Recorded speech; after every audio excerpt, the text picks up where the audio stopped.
Hello. Got to do the classic Adam intro. Hello.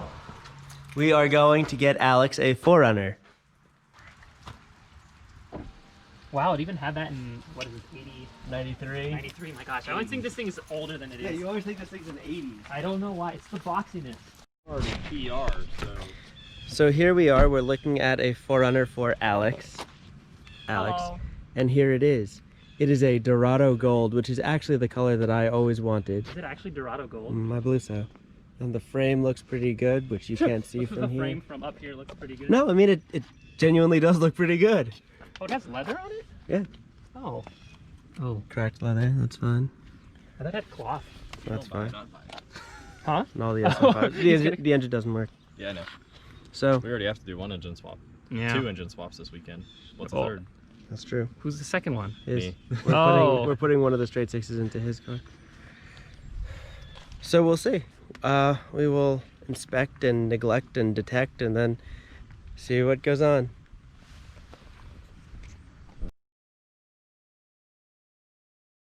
Hello everybody and welcome.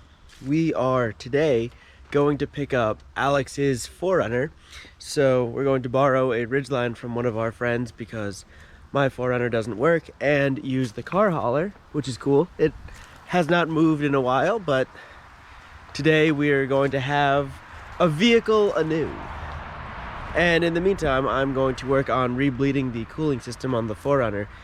I'm going to try a different method to see if maybe that is the reason why it is still overheating, and I am hopeful but not expecting much. But I have some more distilled water, so that'll be a lot of fun. Well, it's really not that fun, but... So a couple of things. This engine was overheated pretty severely, but it seems to start and run fine. So I'm hoping that it's not a head gasket issue. It drove fine after it was overheated, but I had to change the alternator and then it started to overheat. That was actually in a previous video, so there will be a link to that down below in the description. I just checked the oil and it looks good. It looks like oil, maybe a little bit thinner than I'd expect, so maybe there is some bypass of water into the coolant. This is the switch for the fuel pump, so this on and off, and then this is the switch to put the transfer case in and out of four-wheel drive, and then this is the fan switch. Cold start. It's got that nice deep throaty V8 noise. So that cap is off. Let me show you that real quick. And there is still coolant in there, which is nice. So I don't think this is actually the issue, but I don't know. Let me check the hoses as well, because it almost seems like water isn't flowing through the rad properly. I don't necessarily think that would be a bad water pump, but I suppose it's possible if something went wrong internally. But it's weird. It only happened once I took the cooling system off and put it back, so I don't know. It also only overheats when I'm driving it. It does not overheat just sitting and idling. So we'll see. Take a listen.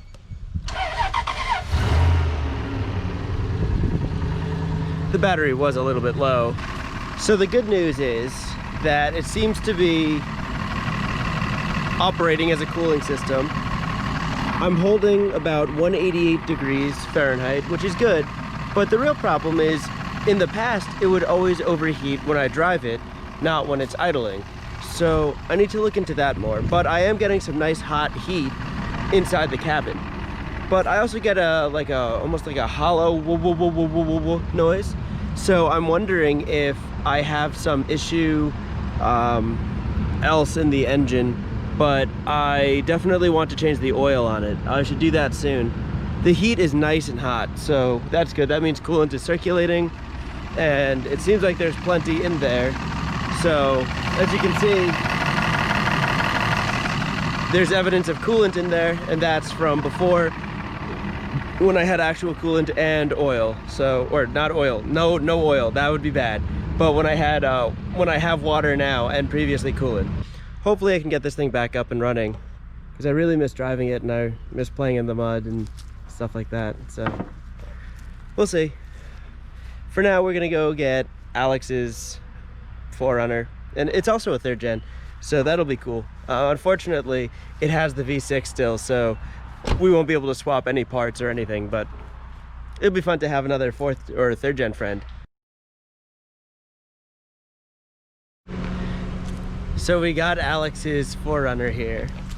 Here's Alex. Proud new owner. Here's his 4Runner, and it's gorgeous. It's a 2002 Yeah. Dorado Gold 3rd gen 4Runner, and it's absolutely beautiful, and I love it. It's gonna go sit right over there for the next couple of months, probably. Probably longer, yeah. Just gotta get a new engine. Simple as that, you know. Step 1, take it out. Step 2, put it in. Oh. Hello. Cool mode engaged.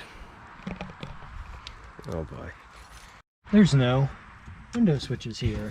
Bollocks! So Thomas wants to buy an E34. Power seats, bro.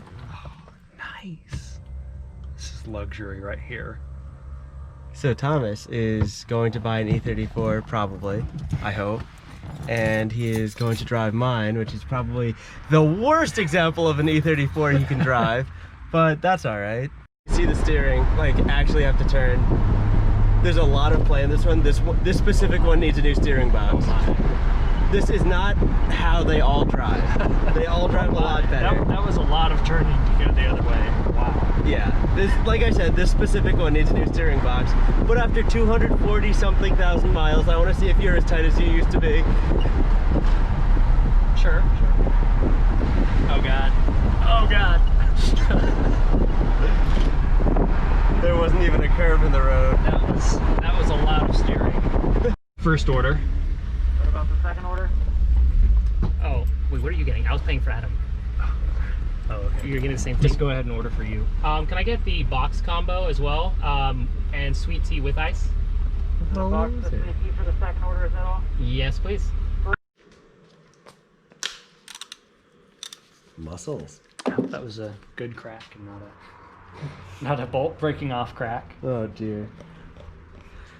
So Thomas is back, and we are working on the, well, I'm not doing anything, I usually don't, but he is working on his engine. Tonight he is doing spark plugs, and he keeps telling me and I keep forgetting. He's doing spark plugs and taking the fans off of the rad in the FRS and doing the throwout bearing. That was a very satisfying pop. Right? Isn't it the best?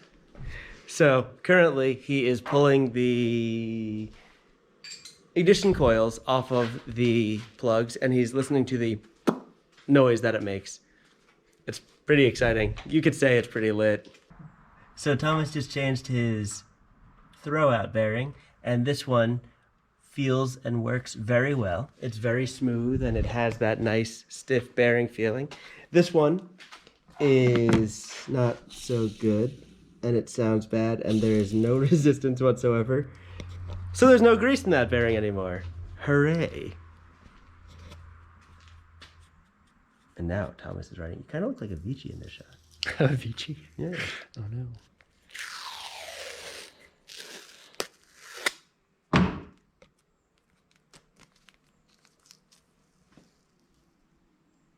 Same.